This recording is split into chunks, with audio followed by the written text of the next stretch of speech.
Caitlyn Clark was left off. She was left off the U.S. Olympic team. And when I first heard about it, I didn't really care. I didn't really give a shit. And the reason I didn't give a shit, because I was starting to get a little bit of Caitlyn Clark fatigue.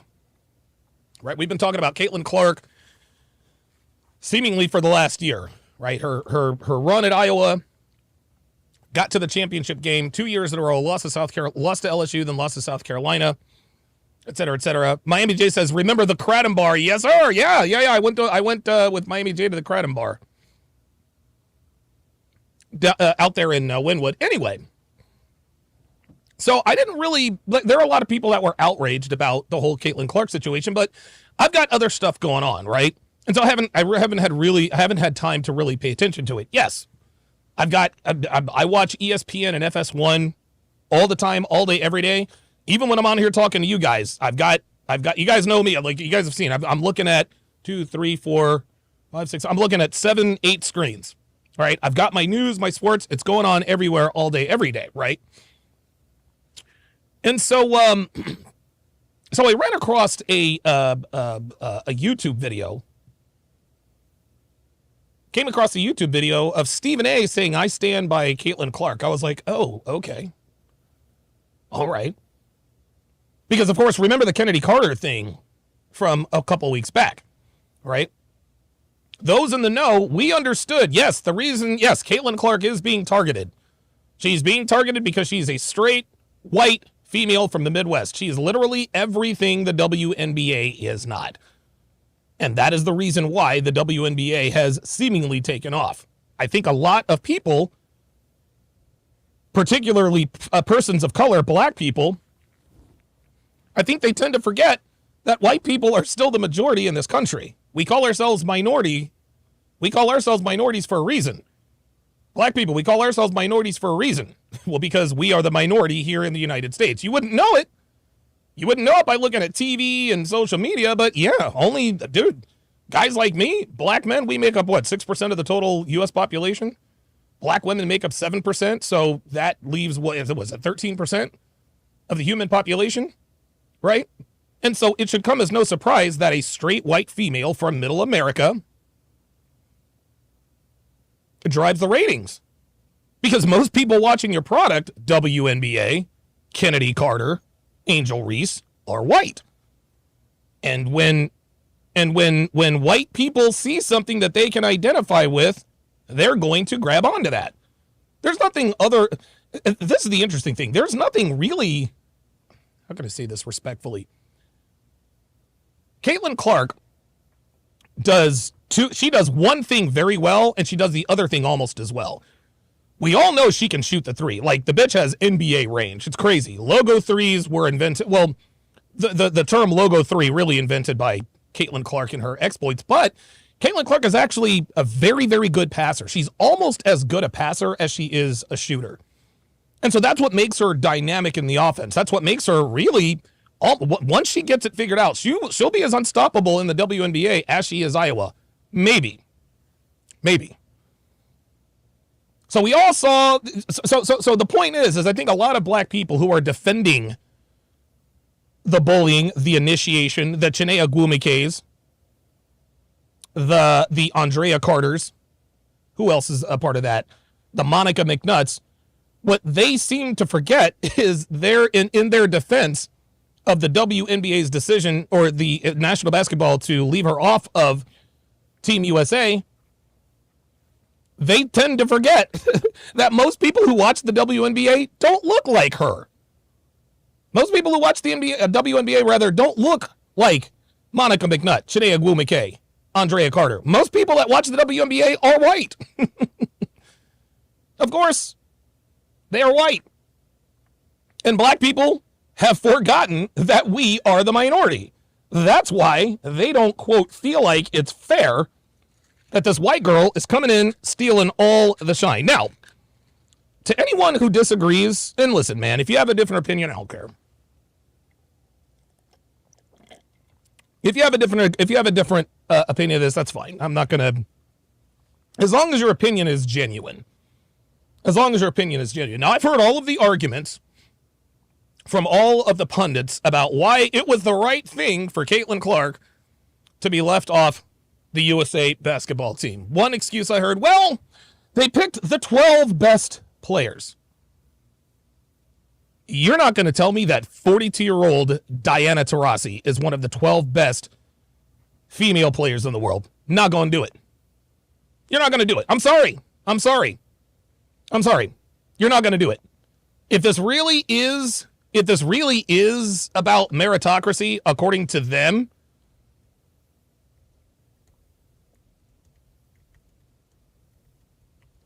if it really is about them, then Diana Taurasi would not be on that team. Right? But then Stephen A. Smith made a very, very good point about this. He made a very good point about this. And it's interesting. I didn't realize that Stephen A. was on board until this past Monday, when him and Shannon Sharpe went toe-to-toe with all of the ladies over the whole Kennedy Clark situation. Like, we know what's up. We know exactly what's up. Right? The media's telling us one thing. There's nothing to worry about. You guys are getting it wrong. And it's so... I think that's what really has people really heated about this. That's what people are really getting heated about, because the media is treating us like we're stupid. They're pissing on our leg and telling us it's raining. They're telling us that Caitlyn Clark is not being targeted. This is initiation. Everybody went through this. Candace Parker went through this. No. You bitter black bitches are going after the golden goose. And if you guys aren't careful, you guys are going to fuck around and end up on Greyhound. Because I got news for you. Caitlyn Clark doesn't have to play WNBA basketball. She doesn't have to play. The league needs her more than she needs the league. Please believe. Please believe. She came into the league and talked about the lack of charter planes. 5 minutes later, now they're on charter planes. Right? Now there are 2 WNBA franchises.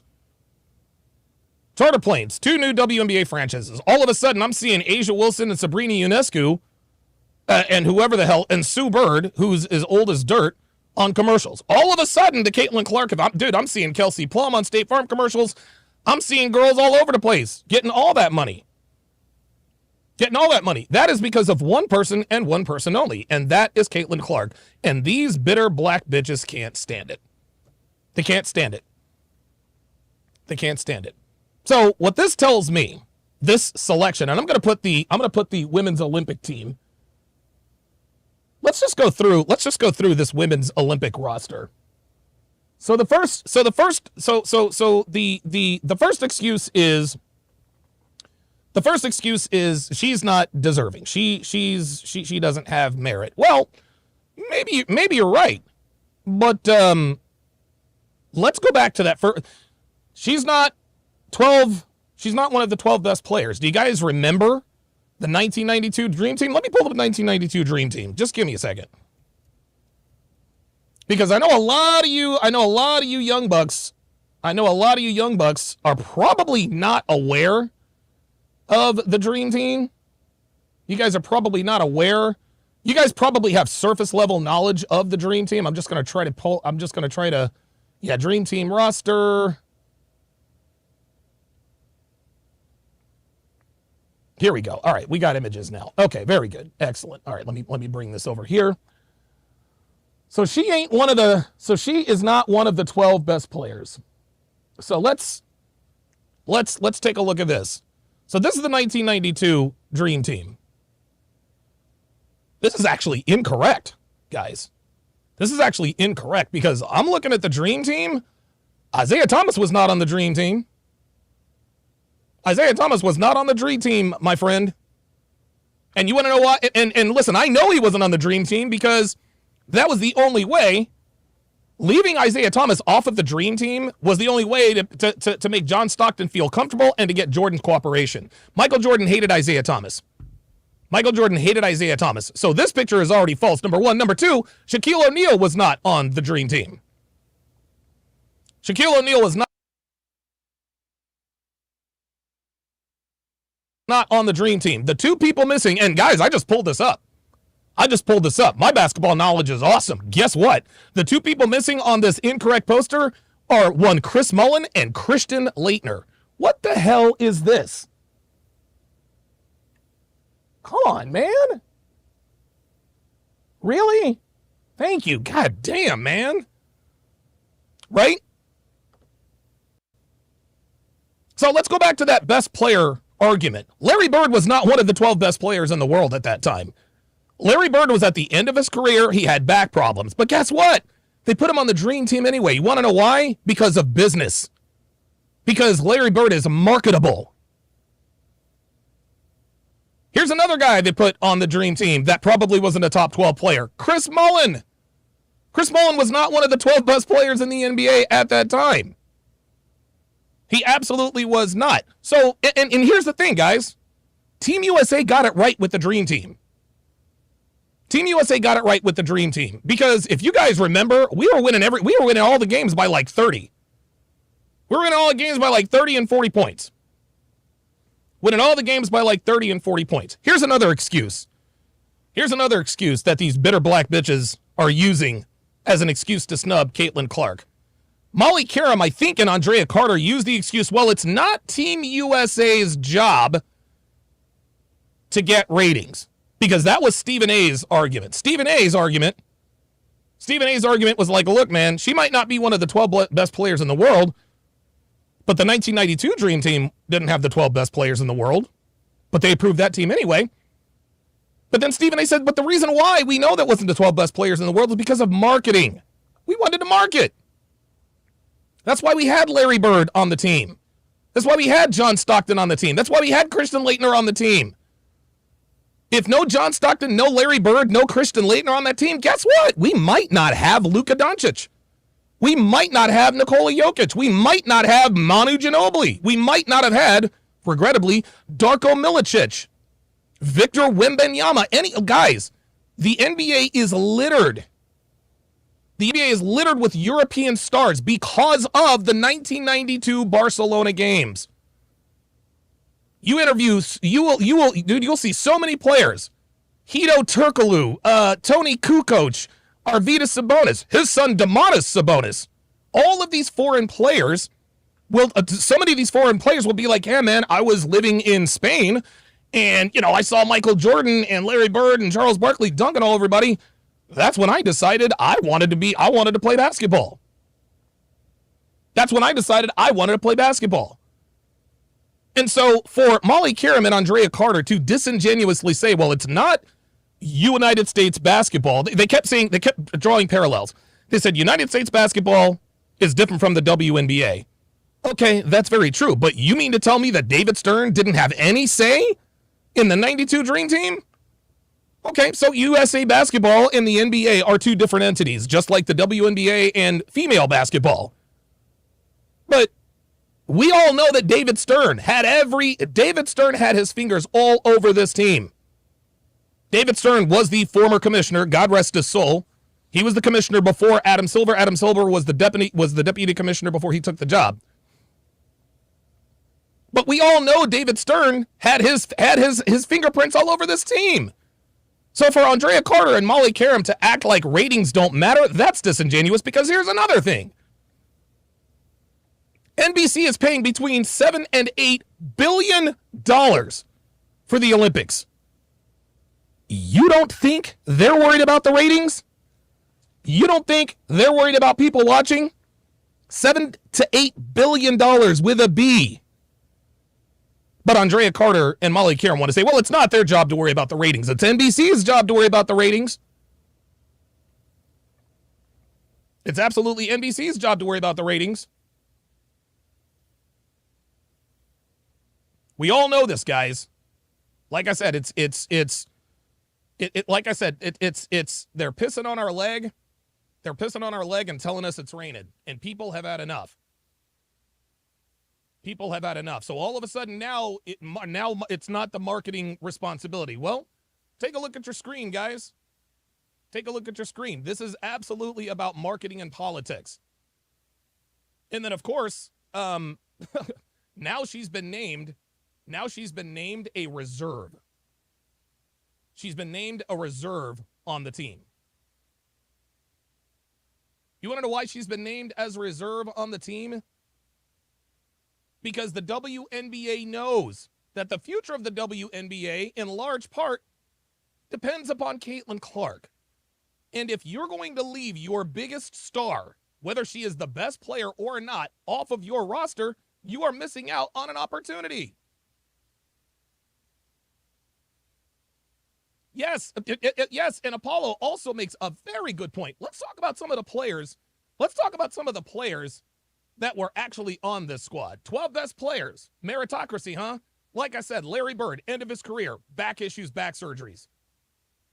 Charles Barkley, same thing, end of his career. I think he played for the Phoenix Suns afterwards. He was at the end of his career. And then there was Magic Johnson, who was HIV positive, still made the team. So you mean to tell me that they're going to let a man who's almost in his 40s, and Larry Bird, bad back, wasn't athletic in the first place, at the end of his career, maybe giving you 10 minutes a game.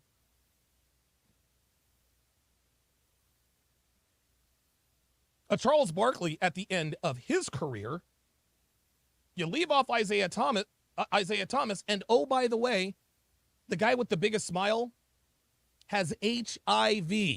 But this ain't about ratings. This is all about meritocracy, right? No. David Stern knew exactly what he was doing when he put this team together. And it worked. And the reason why we know it worked is because now we have an influx of European players. These these European players are not dominating the league without the exposure that Team USA, the Dream Team, gave to them back in the early 90s, the Barcelona games. Paris could be the WNBA's Barcelona, gentlemen. It could be.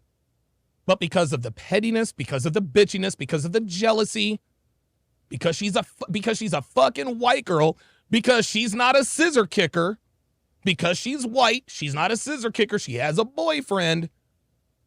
It is, guys, it is so obvious what is being done to Caitlyn Clark. And the fact that they continuously tell us it's not that. They keep coming up with all of these arguments as to why what we're seeing is not really what they're seeing. So Caitlyn Clark being frozen out of the WNBA, or frozen out of the USA basketball team, what this shows me, this tells me, this is the reason why we can't have female leadership. This is why we can't have female leadership, guys.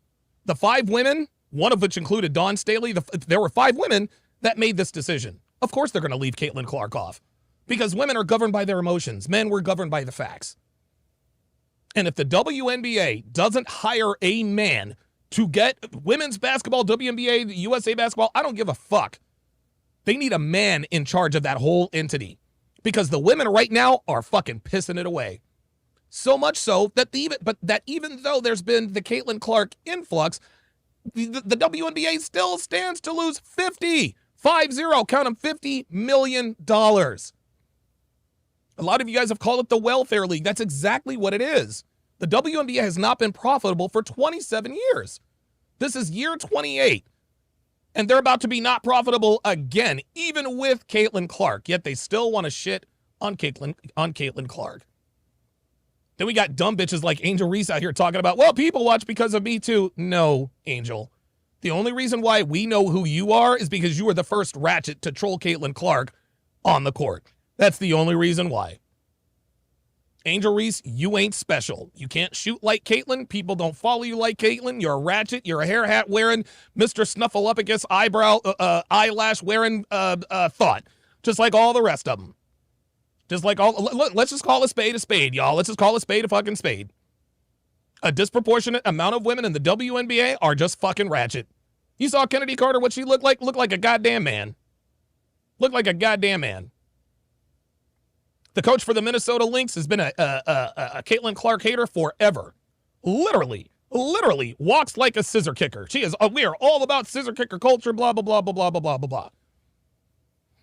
They're going to keep this up. They're going to keep this up until they're not going to have viewership anymore. People are only going to tolerate this for so long. We want to see Caitlyn Clark. We want to see different. We wanted to see Tiger because he was different. We wanted to see Jeremy Lin because he was different. We wanted to see the Williams sisters because they were different. We want to see Caitlyn Clark because she is both different and great. She is spectacular. We have never seen another woman shoot like she shoots. They don't call her the Stephen Curry of the WNBA, of women's college basketball, for nothing. And it's interesting. You guys remember the All-Star game where they had the Stephen Curry versus Sabrina Ionescu three-point competition? We all knew that we all wanted to see Caitlyn Clark. Everybody knew that Caitlyn Clark was really supposed to be there. Caitlyn Clark was supposed to be there. It might have had something to do with college and pro, whatever the case may be. And don't get it twisted. Sabrina Ionescu absolutely looks better than Caitlyn Clark. But guys, Caitlyn Clark is the golden goose, guys. She is the golden goose.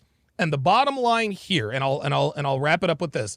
The bottom line here, gentlemen, the reason why the WNBA is rising in popularity is because this is one of the first times in history, during this league's history, that an identifiable, relatable player who is actually really good making a splash. Caitlyn Clark, she's not my type, but she's attractive. A lot of you guys will say, well, she's not attractive. Listen, guys, I'm not going to compare Caitlyn Clark to filters. Anybody who says Caitlyn Clark is unattractive, you're addicted to filters. I'm not saying she's the most beautiful woman in the world. Please believe. Cameron Brink, her 6'4" ass could absolutely fucking get it. Haley Van Lith, oh my God, I would do bad things to her. Sabrina Ionescu, also very attractive. Caitlyn Clark, not so much, but she ain't ugly. She ain't ugly. She has a high-value boyfriend who works for the Indiana Pacers. That guy makes 6 figures or 7 figures. We'll see how hypergamy bears out there. But Caitlyn Clark is everything the WNBA is not. And that's the reason why the WNBA is rising in popularity. All of a sudden, now you have white people who want to watch. What, there's a white star who doesn't wear, whose face isn't caked with makeup, who isn't dragging 15 pounds of pink or blue extensions on the floor, whose fucking eyelashes don't have a chance to perforate the basketball. Wait a minute. And she's from Iowa, and she's humble, and she's well-spoken, and she's a sweetheart. Where do I sign up? Where do I sign up? Linnell Turner in the chat proving that he doesn't really look at white people that much. He says Sabrina and Caitlyn kind of look alike. No, they don't. Sabrina Ionescu and Caitlyn Clark are two very, very, very, very, very different people in terms of skill set and look. Sabrina Ionescu looks way better than Caitlyn Clark. I'd smash them both, but Sabrina looks better and different than Caitlyn. The point is, guys, the WNBA is going to go through what ESPN has over the last 10 to 12 years, but it's going to happen much quicker. You see, ESPN's ratings have tanked because they have insulted their audience. People like Michelle Beadle, Jamel Hill, all of their commercials, their advertising, the whole Gillette campaign. Woman up, says L. Duncan. Carrie Champion's no longer with the company. Feminism ran ESPN into the ground. Now, ESPN is still around because they have men in charge. That's the difference. ESPN has men running it. That's why they're still here. And whatever genius came up with ESPN Bet, I say give them a raise because I believe that ESPN Bet is single-handedly saving ESPN financially. Of that I am certain. But I'll tell you what. I'll tell you what, y'all. I'll tell you what, man. If they continue with all of these hard fouls, leaving her off of teams, leaving her out of groups, disingenuously naming other players for awards that she clearly won, they couldn't take Rookie of the Month away from her, could they? But if she continues to get beat up, we had another bitch tweet something out about her. Dude, Caitlyn Clark, I'm telling you, man, there's only so much one can take. And if these bitches keep fucking around with their golden goose, like I said, their asses will end up back on the Greyhound bus. Mike